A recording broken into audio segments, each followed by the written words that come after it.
Kalingap Rab nagsalita na sa mga bashers ng Jumcar. Pag-vlog sa Jumcar may posibilidad na ititigil na ito. Bago ko ipagpatuloy ang maiksing reaction video na ito, hiling ko lang na patapusin ang panonood nito para malaman ang nilalaman nito, at kung bago ka pa lang sa munting channel na ito, paki-subscribe para lagi kang updated sa video ng mga Kalingap. At pakisuportahan natin ang ama ng Kalingap na si Val Santos, matubang Ate Edna Vlog at si Kalingap Rab.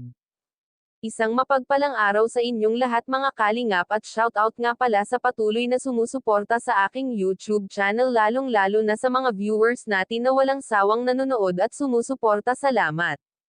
Mga basher ng Jumcar lalong damadami, Kalingap Rab nagsalita na. Ayon sa live ni Kalingap Rab, siya ay nakikiusap sa mga basher ng Jumcar dahil hindi ito nakakabuti kay Jomar at Carla. Dapat suportahan na lang ang bawat love team at huwag nang magsalita ng hindi maganda.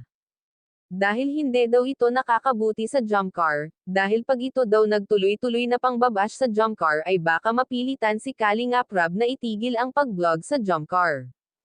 Dahil hindi ito nakakabuti kay Carla lalo na at nag-aaral ito.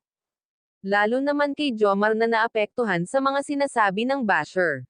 Kaya sa mga basher ng Jumcar, suportahan na lang natin sila at huwag nang magsalita ng hindi maganda. Nababahala nga ang ibang viewers at netizens sa maaring mangyari sa Jumcar.